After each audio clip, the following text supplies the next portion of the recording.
السلام عليكم ورحمة الله وبركاته. كيف حالكم؟ إن شاء الله تكونوا بأحسن صحة وبأحسن حال. أرحب كل المشتركين الجدد في قناتي.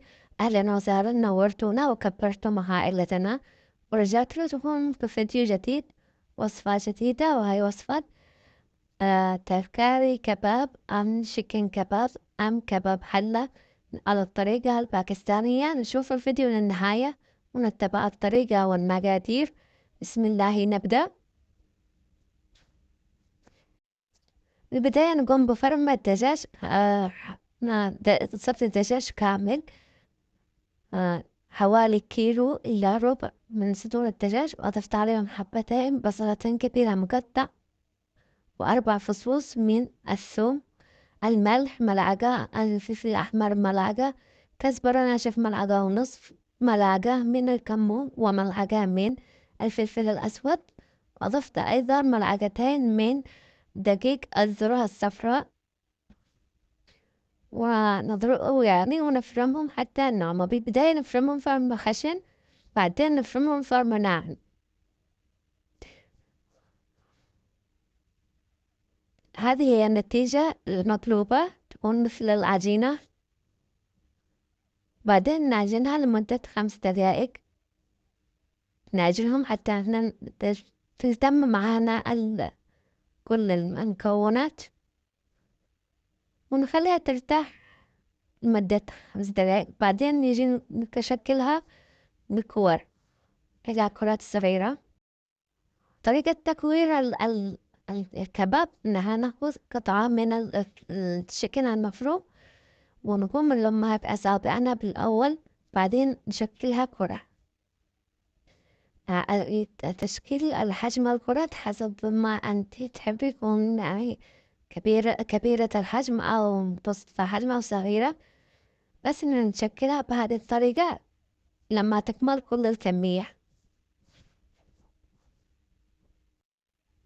بعد ما تكملي التكوير الدجاج، كل الكمية لازم تخليها في الثلاجة، تخليها في الثلاجة لمدة نصف ساعة إذا كان عندك وقت. إذا ما كان فيش عندك وقت وأنت مستعجلة يعني، ممكن تضيفيها في الفريزر، الثلاجة أو الديب فريزر لمدة 10 إلى 15 دقيقة.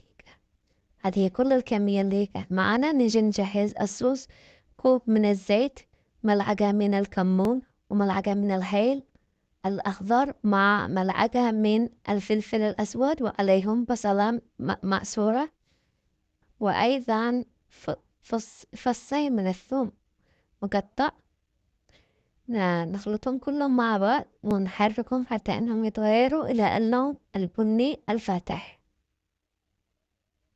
في العادة هم يضيفوا الكمون والهيل والفلفل الأسود، يعني حب صحيح، بس أنا أفضل أن أنا أضيفهم بودر، يكون أفضل. وأضفت عليهم هنا حوالي ملعقتين من الصلصة معجون الطماطم، وأيضا حبتين من الطماطم المعصورة، ونخلطهم مع بعض.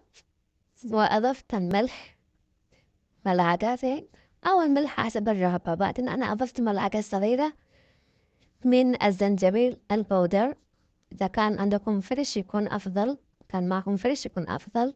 بعدين أضفت نصف كوب من الزبادي، نخلطهم تمام حتى أنهم يمتزجوا كلهم مع بعض.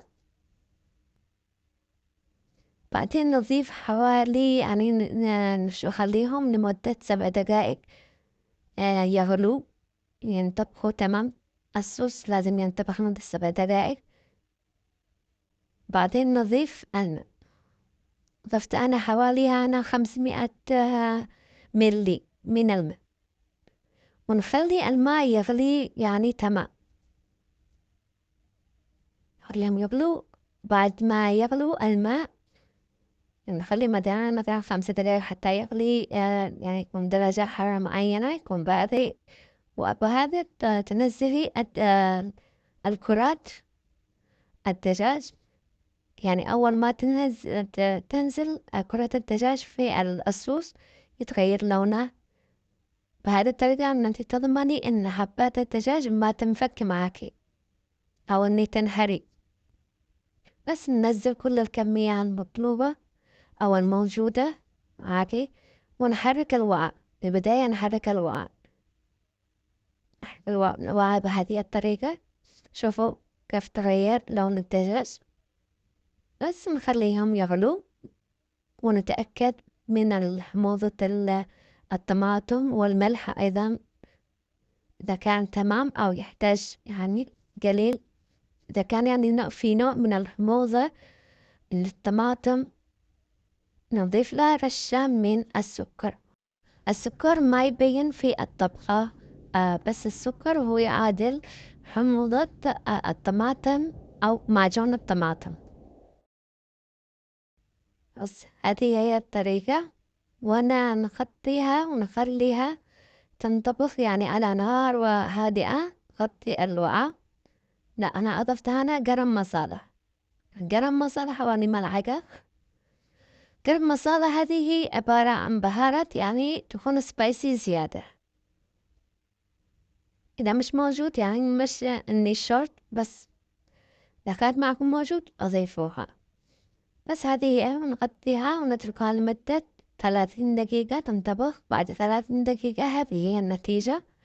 تكون معانا جاهز الشكل يكون منطبخ معانا. ونضيف من أوراق الحلبة المجففة، وأيضا من الكزبرة المفرومة مع فلفل أخضر مفروم، ما يكونش سبايسي زيادة. وهذه هي النتيجة، تكون معنا جاهز. كيف نعرف إن الدجاج معنا جاهز كل شيء صار جاهز مثل الطماطم والبهارات كيف صارت ناضجة؟ نعرف لما ننجي يكون الزيت فوق البهارات، بمعنى يكون الزيت لحاله وباقي مكونات الطبخة لحالها. نعرف إن الطبخة مطبوخة صح.